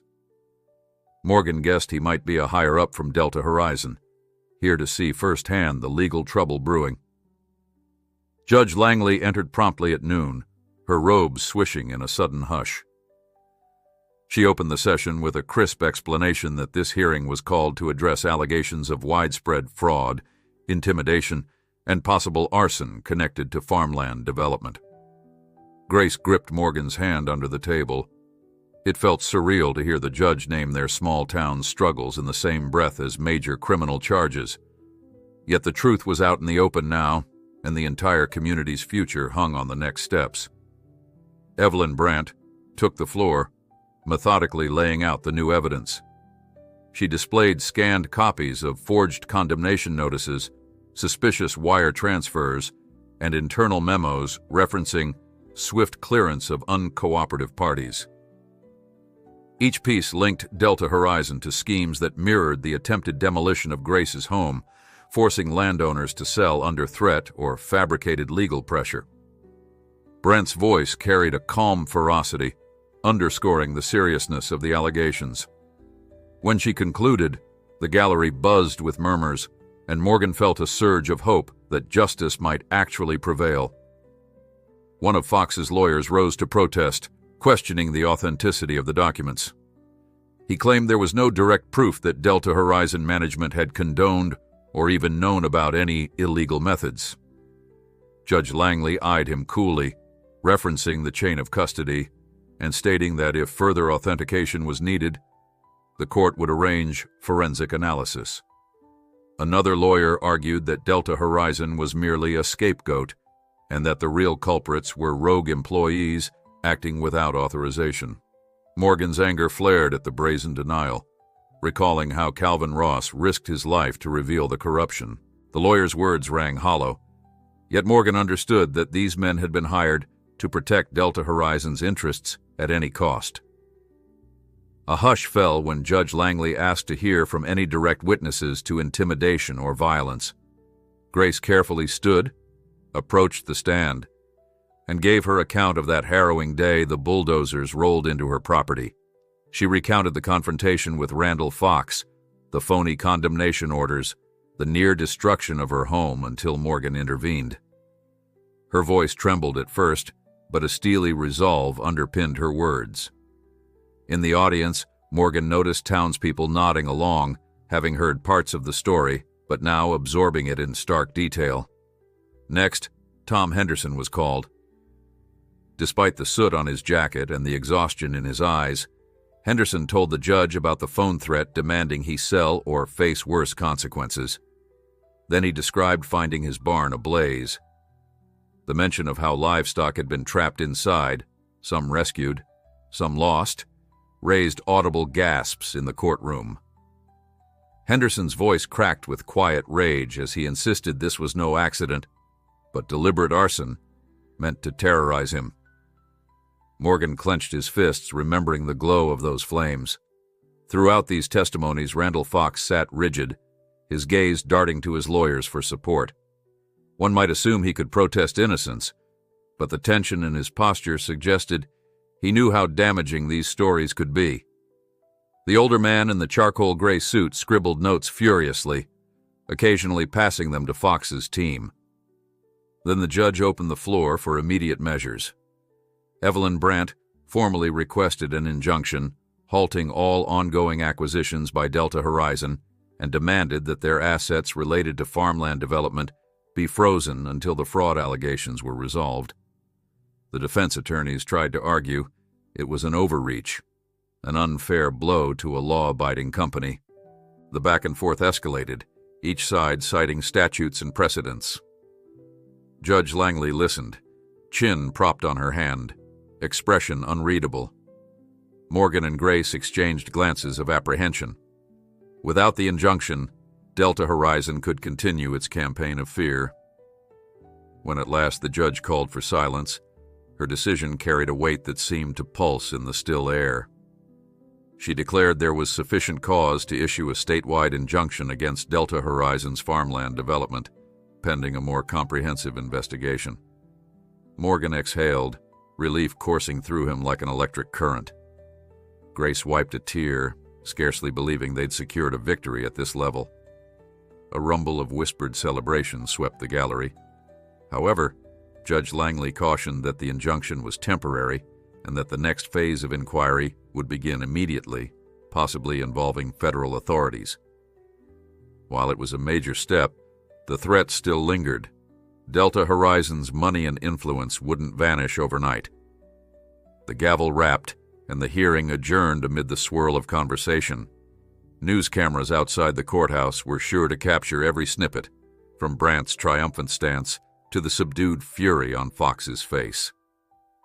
As Morgan and Grace filed out, people approached them with tearful gratitude, offering thanks for shining light on a darkness that had already victimized others. Tom Henderson embraced them both, voice choked with emotion, as he said he'd start rebuilding his barn soon, no matter what Delta Horizon tried next. Outside, the rain had stopped, though the sky remained overcast. Judge Langley emerged, accompanied by the Deputy Attorney General. They paused to speak with Morgan and Grace. "We've struck a blow," Judge Langley said gently, "but keep your guards up. They may seek new ways to undermine us. Rest assured the law is on your side." Grace nodded, trembling with fatigue and relief. Morgan asked if there was any word on Calvin Ross. Brandt offered a regretful shake of her head. "No news yet. We've posted a missing person alert. If he survived the night of the diner incident, he's likely gone deep underground. Let's hope he contacts us again." Morgan prayed that the whistleblower was alive, staying just ahead of those who wanted him silenced. Randall Fox and his associates slipped past them, faces grim. One reporter attempted to corner Fox for a statement, but he brushed past, muttering something about corporate sabotage. He climbed into a black car that roared away from the courthouse. Morgan couldn't shake the feeling that Fox, humiliated by the hearing, would lash out again. A fleeting image of the bullet-riddled chase in the storm flashed in his mind. Morgan and Grace joined a small knot of supporters who decided to gather at the diner in town. An actual working diner, not the derelict one from the previous night's confrontation. For an hour, they sat amid the comforting smell of frying bacon and fresh coffee, letting the tension unwind. Every so often, a well-wisher came by their booth to praise their courage, or to ask if they needed help. Morgan sipped coffee in reflective silence, noticing how closely Grace clutched a napkin in her lap. Even with the injunction, they both felt raw, uncertain what the next hours or days would bring. By late afternoon, they were ready to head back to their farms. The sheriff had arranged for continued patrols, but not a full-time presence. The victory in court had emboldened them. At least the legal machinery now recognized Delta Horizon as a real threat. Still, Morgan insisted on dropping Grace off, ensuring she arrived safely. She gave him a worn smile at her front steps and said, "Thank you for standing with me through all of this. I don't know what I'd have done alone." Morgan returned her look, a gentle warmth passing between them. "No thanks needed, Grace. We look out for each other here. Always have." He drove home through the rural roads, scanning the horizon for signs of trouble. The farmland looked unchanged, the same fields, the same old fences, but he knew they stood at the center of a battle that reached far beyond Willow Creek. As the sun sank behind the rolling hills, Morgan felt the weight of this conflict settle on his shoulders once more. Yes, they had won a crucial step in court, but the enemy they faced wasn't merely a single man or corporation. It was a system of greed, corruption, and intimidation. Parked in his driveway, Morgan lingered in the cab of his truck, gazing at the twilight sky. He found solace in Daisy bounding across the yard to greet him. With a soft chuckle, he rubbed her fur and whispered, "We'll be all right, girl." Then he shut the truck door, checking the patrol car's headlights, where an officer flashed him a small wave. Tomorrow, new challenges would come. But for this evening, the farm still belonged to him, and that was enough. Morgan slept deeply that night, lulled by the relative calm that followed the emergency hearing. He awoke to a blush of dawn stretching across the sky, Daisy curled on the rug by his bed. For a moment, he allowed himself to believe the worst had passed. But memory returned like a slowly tightening vice.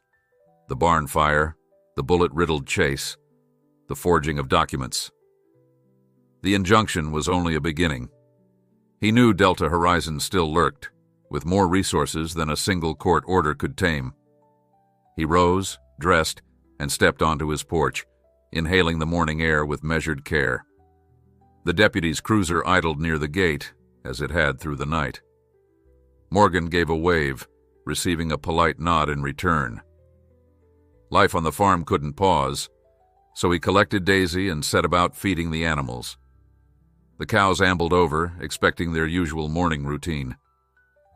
As Morgan measured out their feed, he caught himself scanning the horizon, hyper-aware of every dust cloud or passing truck. After Tom Henderson's tragedy, it felt inevitable that something else might erupt at any time. After chores, Morgan made a quick call to Grace, confirming she was all right. She said the deputy parked beside her garden shed, which reassured her enough to get some sleep. Together, they decided to organize a small meeting that evening at the Grange Hall for neighbors who were frightened by the barn fire and confused by the legal entanglements. They wanted to share the news of the injunction and plan next steps to protect each other. The sense of solidarity in Willow Creek had never been so strong, yet every phone call carried undertones of dread. By midday, Morgan drove into town. He stopped at the hardware store for supplies and found clusters of residents murmuring about the cause of the barn fire, still convinced it was arson. A hush fell when he entered. Then Ray Jenkins, the store owner, stepped forward, gripping Morgan's hand. "Heard about the injunction," Ray said. "Glad you folks forced those developers' hand. But I'll be honest, we're on edge. Some are talking about patrolling at night, armed if need be." Morgan understood the sentiment. Fear drives people to consider drastic measures. "Let's keep calm," he urged. "The law's on our side. We don't want more violence." After purchasing fence posts and a new lock for his barn doors, Morgan headed to the sheriff's station. In the lobby, he recognized Investigator Martin by the coffee machine. The man looked up with a wan smile. "Morning, Mr. Addison," he said. "We've been busy. The Attorney General's office filed additional motions to expand the investigation. We're hearing rumors about bigger interests behind Delta Horizon, maybe a network of shell companies that launder money. Morgan's stomach twisted, recalling Calvin Ross's warning about deeper corruption. "That's what we feared," he replied. "Any chance we'll see arrests soon?" Martin shrugged. "Could happen. But these big players insulate themselves. We might end up chasing a chain of holding companies with overseas headquarters. Don't lose heart, though. We've got enough for a strong case in this county." Morgan nodded, mulling over the magnitude. He left the station as dark clouds gathered in the west, hinting at another storm. He swung by the local diner for a takeout lunch, exchanging pleasantries with the owner, who slipped him a free slice of pie for a hero. Morgan winced at the label. He felt far from heroic. Just a farmer forced into a fight he never asked for. Still, he thanked her, touched by the gesture. Late afternoon found him driving home with Daisy perched on the passenger seat. The radio played static-laced country tunes until breaking for a news bulletin. A reporter's voice recapped the injunction, claiming Delta Horizon executives had filed a motion to dismiss the order as baseless. They quoted a corporate spokesperson insisting that they respect local laws and that rogue employees must bear sole responsibility. Morgan felt his temper flare. He switched off the radio, not wanting to give them space in his head. At his farmhouse, the deputy on duty mentioned a few calls from neighbors asking about suspicious vehicles. No direct threats. Morgan thanked him and said they'd have a meeting soon. As dusk settled, Morgan headed to the Grange Hall. He found a strong turnout of neighbors, including Tom Henderson, sporting soot-stained overalls, and Grace Dawson in her neat coat. A handful of local farmers stood with folded arms, jaws set. Others wore anxious expressions, small children tugging at their sleeves. The sheriff and an assisting deputy attorney general representative stood at the front, ready to answer questions. Morgan joined them, scanning the crowd. He saw fear and defiance in equal measure. The sheriff stepped up first, explaining that after the barn fire, additional patrols would continue. He stressed that townspeople should report suspicious activities, but urged them not to take matters into their own hands. "We don't want vigilante action," he said firmly. "I understand your anger, but let the authorities handle this. We're coordinating with the state." After the sheriff spoke, Grace had her turn, describing the injunction and what it might mean. "They can't legally push anyone off their land right now," she declared, voice resonating in the hall. "But that doesn't mean we let our guard down. They've shown they'll stoop to threats, even violence." She paused, scanning the faces around her. "We stand together. It's the only way."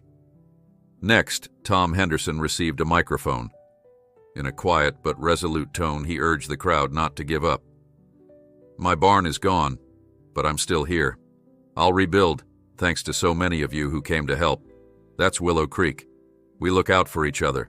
These outsiders don't know what it means to have real community." Applause broke out. Some neighbors patted his shoulder, offering silent support. Morgan noticed how engaged everyone was, from teenagers to gray-haired elders. This was no longer just about Grace's near demolition. The entire region felt under siege. A local teacher expressed concern for her students' families, many of whom rented farmland that could be condemned or sold. Another rancher worried that intimidation would rise if the case dragged on. Yet amid the unease, there was a sense of shared determination he'd seldom seen before. Before closing the meeting, the Deputy Attorney General's representative took the stage, clarifying the state's process. The official promised that any new developments would be communicated. He also explained ways for landowners to verify that any condemnation or official notice was legitimate, urging folks to stay informed. Then, in a moment that caught Morgan off guard, the official announced a plan to set up a hotline for reporting intimidation or suspicious incidents. "If you see anything that feels wrong, call. Don't wait until it becomes a crisis." The meeting adjourned to murmurs of conversation, neighbors exchanging phone numbers, some pledging to help Henderson rebuild his barn. Others discussed forming a rotating watch schedule at night. Morgan stepped aside with Grace, relieved that the community had rallied instead of succumbing to fear. They walked out together, the swirl of crickets and a fresh breeze welcoming them. A faint star or two appeared in the sky, though clouds threatened to obscure them. As they reached the parking lot, Morgan spotted headlights approaching, bouncing over the gravel.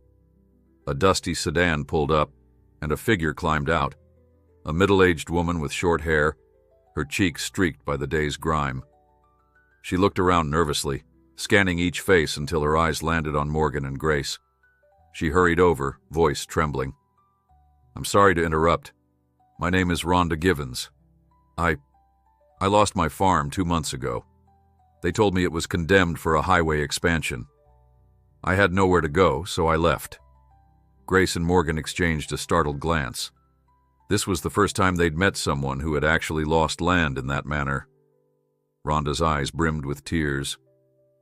"I heard on the radio about your meeting. I think the condemnation was fake. I tried talking to a lawyer, but I couldn't afford one. Then the local bank foreclosed. It all happened so fast. Now I'm staying with my sister across the county." Morgan's throat tightened. "I'm so sorry," he said gently. "That's exactly what we're fighting." He directed Rhonda to the Deputy Attorney General's representative, explaining they could log her case and add it to the evidence. She nodded fervently, relief mingling with lingering heartbreak. "Thank you," she whispered, eyes shining with renewed hope. She hurried inside to speak with the official. Grace watched her go, hands clenched. "They've destroyed so many lives already. We only avoided it because you stood in front of that bulldozer, Morgan." Her voice wavered. "Not everyone had that chance." Morgan placed a calming hand on her shoulder. "That's why we have to keep pushing, no matter how long it takes." He suppressed a surge of anger, focusing on the solidarity he felt for Rhonda and all the others out there. They weren't alone anymore. Leaving the Grange Hall, Morgan walked to his truck, where Daisy poked her nose at the window, impatient for his return. Grace called out a gentle goodbye before climbing into her own vehicle. The thickening clouds overhead dulled the moonlight, making the night seem deeper. Morgan felt the presence of the unknown around every corner. The next court date might not be for weeks, and in the meantime, Delta Horizon could ramp up pressure. But Willow Creek, though small, was no longer an easy target.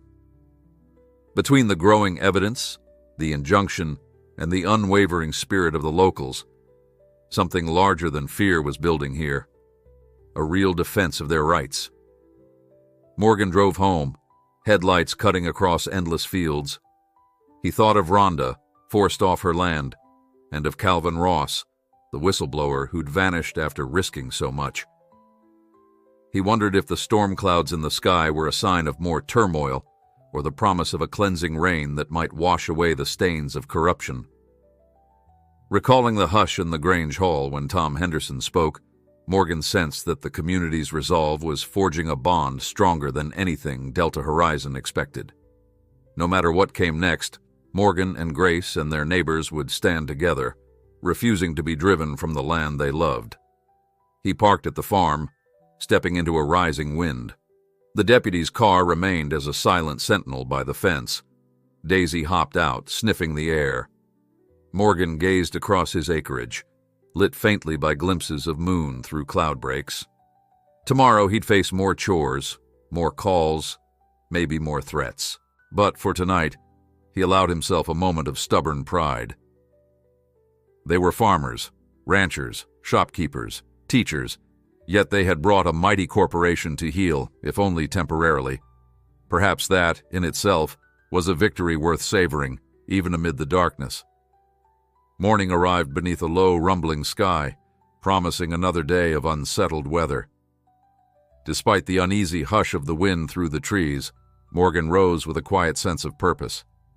The night's meeting at the Grange Hall had emboldened him, reminding him that this fight was not his alone. The entire town had stepped up.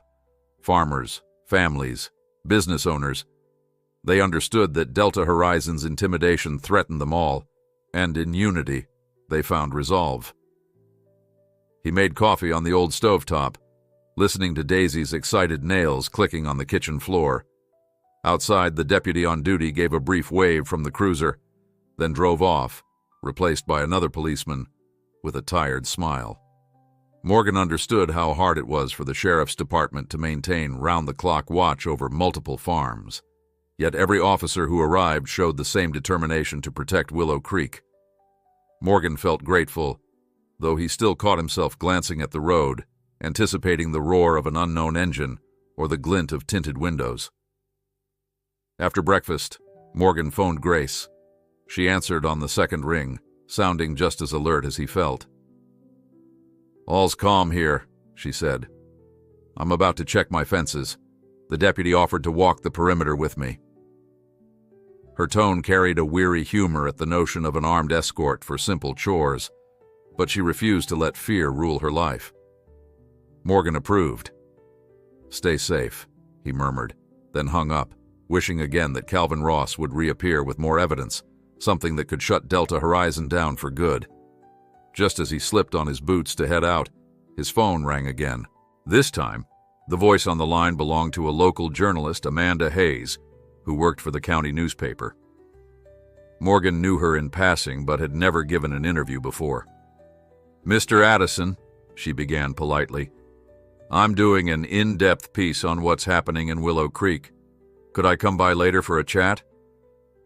Morgan hesitated, recalling the media swirl outside the courthouse.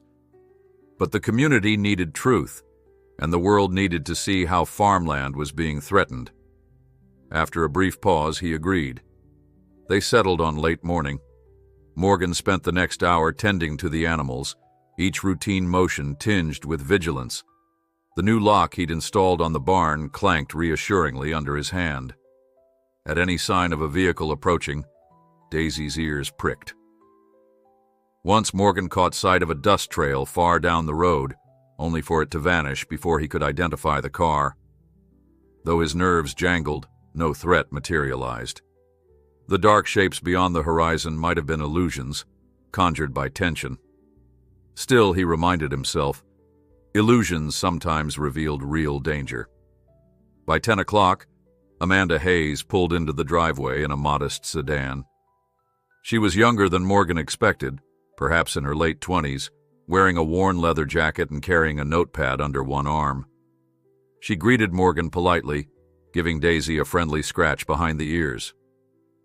"Thanks for letting me come," Amanda said, her gaze flicking to the bullet-riddled pickup where Morgan hadn't yet repaired the shattered rear window. He noted her slight grimace at the sign of violence. They settled on the porch, Amanda perched on an old wooden chair while Morgan leaned against a post. She flipped open her notepad, pen at the ready. "I want to tell the story of Willow Creek from the inside," she explained. The statewide injunction was huge news, but some bigger outlets are painting it as an isolated case. They don't see the intimidation, the fear. I want people to understand what it's like on the ground. Morgan drew a breath, recalling how easily he'd used to dismiss reporters. Now, he saw the chance to reach hearts and minds beyond the courthouse walls. He started by recounting Grace's bulldozer encounter, the forged condemnation orders, and how the community discovered broader corruption. He described the barn arson, the chase through the storm, and the pain in Tom Henderson's eyes. With every sentence, Amanda's pen raced across the page. Occasionally she nodded, her eyes grave. "So it's not just a single big company," she clarified, "but a network using legal loopholes, bribes, and intimidation?" Morgan nodded. "At least that's our belief, and we have some evidence. But the deeper we dig, the bigger it looks." He explained how the Deputy Attorney General and Judge Langley stepped in, how neighbors banded together. Amanda listened intently, occasionally interrupting with specific questions about times, places, the sequence of events. She made no attempt to hide her growing outrage. Finally, Amanda asked the question that lingered under everything. How do you keep going when they've shown they can attack barns, threaten lives, even shoot at you on the road? Morgan studied the far tree line, recalling the muzzle flashes in the rain. The land is ours, he said quietly. Our homes, our livelihoods. If we let them scare us off, we lose more than a deed. We lose who we are. So we stay and fight. Amanda's expression softened. That courage is something the state should see. People in the city might not grasp how farmland is about identity, not just real estate. She tucked away her pen. Thank you, Mr. Addison. I'll treat this story with care. They shook hands, and Amanda patted Daisy farewell. As she drove off, Morgan felt relief, as though he'd passed a burden forward. The truth might spread beyond Willow Creek, rallying more support. But the day's calm soon fractured. Around noon, the sheriff's cruiser rumbled up, sirens off, but urgency radiating from the deputy who emerged. Morgan stepped onto the porch, heart lurching. What's happened? He demanded. The deputy's face was taut. We got a call from a farmland broker in the next county. Said some suspicious men are asking questions about your farm and Ms. Dawson's place specifically. They claim to represent a new buyer's syndicate. The broker thought it sounded fishy. Morgan's stomach clenched. So they're not even hiding their interest. They just walk in and ask? The deputy nodded.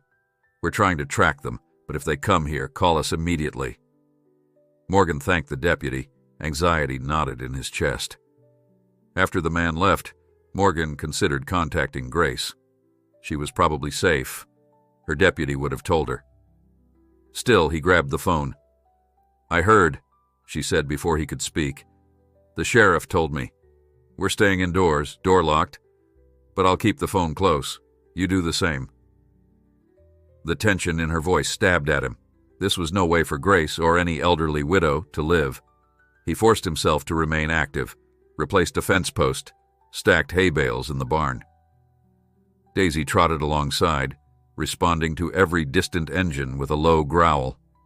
Mid-afternoon, a rust-speckled pickup meandered down the road, driven by an older neighbor who merely waved.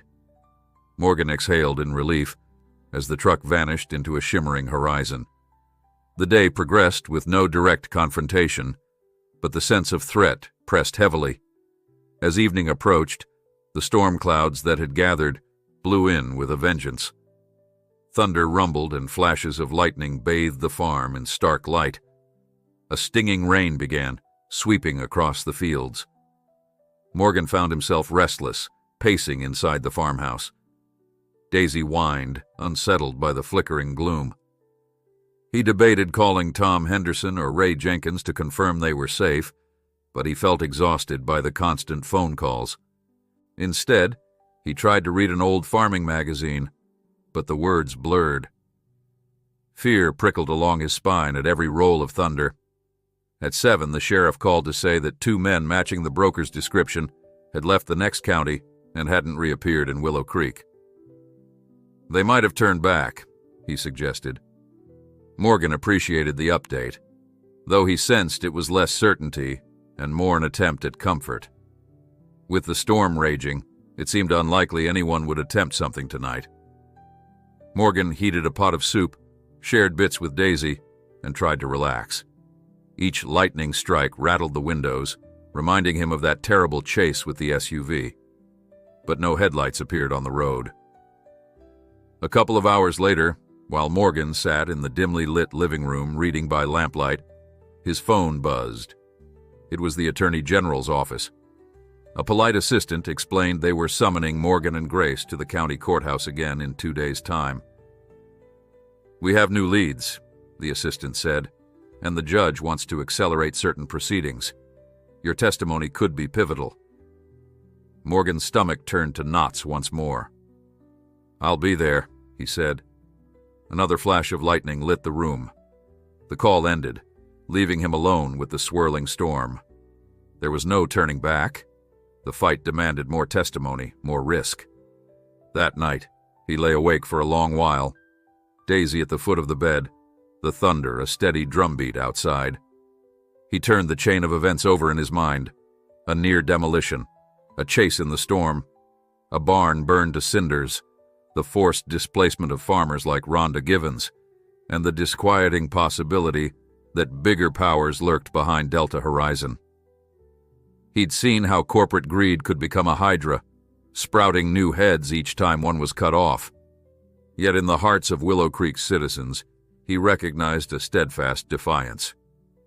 If only they could hold out until the higher courts hammered a final ruling, and if the feds uncovered proof of wrongdoing at the top. Sometime after midnight, Morgan finally drifted to sleep, lulled by the sounds of wind and rain. The nightmares that visited him were streaked with images of a blazing barn, an armed SUV, and a dark-suited figure forging signatures in a hidden office. He woke before dawn, trembling, uncertain where he was for a moment. Then he recognized his bedside lamp, Daisy's gentle snores, and the hum of the outside patrol car. A new day beckoned, more battles to come. He swallowed his lingering dread, recalling the vow he'd made. He would not abandon his land, nor allow his neighbors to stand alone. He was no soldier, but he would fight, in the only way he knew, by standing firm until justice prevailed. 2 days later, Morgan Addison rose before dawn to prepare for what everyone hoped would be Willow Creek's final showdown. He couldn't help but notice how calm the morning felt, as if nature itself were holding its breath. Daisy padded at his side while he fed the cows, her tail wagging in tune with his own mix of trepidation and determination. This was the day he and Grace would appear at the county courthouse once more, called by the Attorney General's office to present fresh testimony in the investigation against Delta Horizon. Though the clouds in the eastern sky glowed softly pink, Morgan felt the unspoken weight of all that had happened. Tom Henderson's charred barn, the near demolition of Grace's house, and the unknown fate of Calvin Ross, the whistleblower who had vanished after risking everything. Morgan's heart beat in a steady drum of nerves as he drove to Grace's farm. She waited at the gate, dressed in her Sunday best coat, posture straight despite lingering fatigue. The deputy assigned to her place offered a polite nod, but looked relieved to see Morgan arrive. Grace climbed into his truck, flashing a faint, brave smile. They set off toward Willow Creek, passing fields silvered by early morning light. Neither spoke much, but Morgan reached over once to pat her hand, and she squeezed back, as though reminding him of the unity they shared. At the courthouse, the crowd was bigger than ever. Journalists jostled at the steps, cameras angled. Some recognized Morgan and Grace from previous reports, calling out questions that went unanswered. This time, the Attorney General's team had organized a stricter checkpoint. Uniformed officers guided them inside through a side entrance. The air in the foyer buzzed with tension, and Morgan noted how many Willow Creek residents had gathered. He glimpsed Tom Henderson, his face set with grim purpose, and spotted Ms. Rhonda Givens, the displaced farmer who arrived with a folder of her own paperwork. It struck Morgan that the hearing was no longer about one or two properties. It was about an entire region standing up to corruption. They were ushered into a wood-paneled hearing room, even larger than the one used for the initial injunction. Judge Rebecca Langley presided again, her expression steady and unyielding. Deputy Attorney General Evelyn Brandt, flanked by Investigator Martin, organized thick files on a table. Across the aisle sat Randall Fox, the older executive in a charcoal suit, and several lawyers wearing pinched, wary faces. The room soon filled. In the back rows, local families crammed onto benches, anxious but watchful. The hush that fell when the judge called the session to order made Morgan's skin prickle. Evelyn Brandt began by summarizing new findings. Multiple shell companies owned by the same group that funded Delta Horizon, phone records linking certain employees to shady legal firms, and suspicious land auctions in neighboring counties. Each statement drew a ripple of reaction in the gallery. Then she presented Rhonda Givens, who testified with a trembling voice about how she was forced off her land, via a fraudulent condemnation. Her tears underscored the stark reality of losing a home under false pretenses. Rhonda's story provoked angry mutters from the townspeople, and Judge Langley had to rap her gavel for silence. Next came testimony from Tom Henderson, describing his barn's destruction in the context of phone threats, warning him to sell. His quiet outrage echoed in the still air. Morgan's breath caught at Henderson's unwavering gaze, which carried a deep sense of injury and unwavering resolve. The judge asked pointed questions about the timing of the fire and how it lined up with calls from alleged Delta Horizon representatives. Tom answered carefully, and each detail added to the mosaic of intimidation. The tension peaked when Judge Langley called Morgan and Grace to the stand together. Evelyn Brandt guided them through a comprehensive recounting of the attempted demolition. Morgan described stepping in front of the bulldozer, the false condemnation documents, and how the sheriff had discovered forged signatures. Grace added her perspective, voice quivering only when recalling the moment she thought she would lose her home. While they spoke, Randall Fox stared down at his notes, occasionally whispering to his lawyers. The entire room seemed caught in a taut wire of anger and hope, pulses pounding in unison. After the testimonies, Brandt announced that, based on newly compiled evidence, her office intended to file multiple criminal charges against specific Delta Horizon executives, plus associated legal and construction personnel.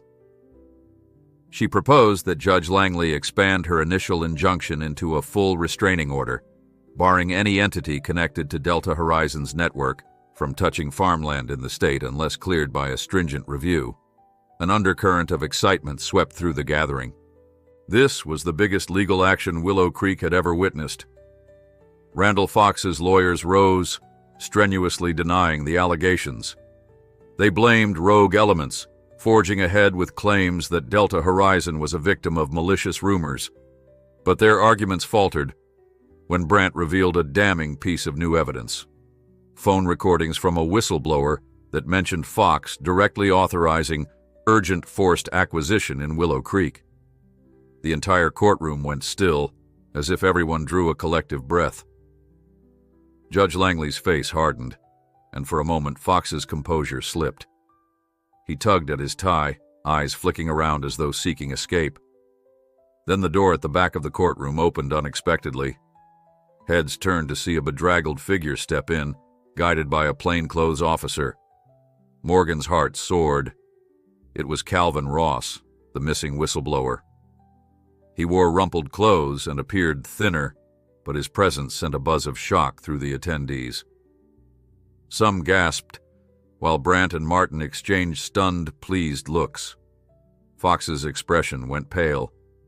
The judge paused proceedings to allow Calvin to approach the front. In a trembling voice, he declared he had more evidence to share, including emails that incriminated top-level executives and board members who oversaw Delta Horizon's fraudulent expansions. He said he'd fled after the night at the diner. Certain men were hunting him.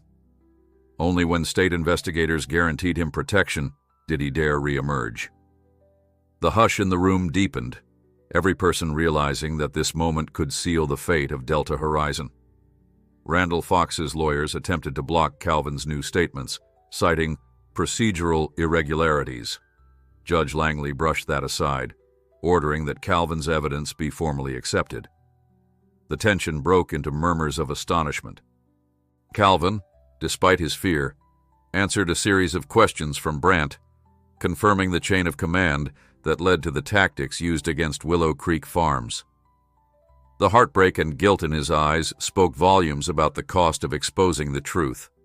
Over the next hour, with the entire courthouse listening in near silence, it became glaringly obvious that Delta Horizon's intimidation campaign was not an isolated accident.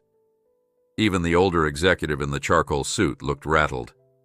Brandt requested that the judge uphold and broaden the injunction, listing specific individuals who should be barred from real estate dealings pending trial. Judge Langley, with a resolute nod, granted her request, effectively cutting off Delta Horizon from operations in Willow Creek and beyond. She also announced that criminal charges at the state level would proceed immediately and recommended federal involvement given the multi-state nature of the crimes. A rousing cheer erupted, abruptly stilled by the judge's gavel. But it was too late. Joy pulsed through the benches, the townspeople overwhelmed by relief that justice had taken a massive stride forward. Morgan gripped Grace's hand, feeling tears prick his eyes, recalling the chaos of the bulldozer and that moment of stepping in front of it. He caught sight of Tom Henderson, who quietly removed his cap, tears glistening at the corners of his eyes. Rhonda Givens hugged a stranger in gratitude. The sense of vindication was palpable, swirling with empathy for all who had suffered. When the session ended, Morgan and Grace were met on the courthouse steps by a throng of reporters and Willow Creek locals. Dazed, they gave brief statements, expressing hope that no other community would face such corruption. The words felt inadequate against the magnitude of their relief. Randall Fox was led away by officials for further questioning, shoulders slumped, while the older executive's furious phone calls rang hollow. The tide had turned irrevocably. Outside, clouds parted, revealing a brilliant sun that bathed the courthouse square in warm light. Tom Henderson approached Morgan and Grace, placing a hand on each of their shoulders. "I can't thank you enough," he said, voice thick. "All of you." Grace dabbed at her eyes with a handkerchief. "We did this together, everyone in Willow Creek." Neighbors clustered around, and for a precious moment it felt like an unbreakable circle of unity. That evening, Morgan returned to his farm, the patrol car gone. The sheriff had called off the close watch, confident that the immediate threat had receded. Morgan parked the pickup and stepped out, letting Daisy race across the yard to chase imaginary intruders. The silhouette of his house against the sunset reminded him how close he'd come to losing everything. And yet the fields remained, safe once more. He walked the familiar fence line, glancing at the sky ablaze with color. A Supreme Court judge had seen their plight. A whistleblower risked his life for truth. A town had refused to surrender to fear. Now, forging ahead, Willow Creek would rebuild burned barns, reclaim lost farms, and remember how a single bulldozer nearly toppled a legacy until neighbors stood together. Pausing by the gate, Morgan inhaled the sweet scent of hay and wild grass, his heart brimming with quiet pride. The wind ruffled Daisy's fur, and in the hush of twilight, he silently thanked the land for giving them all the strength to persevere.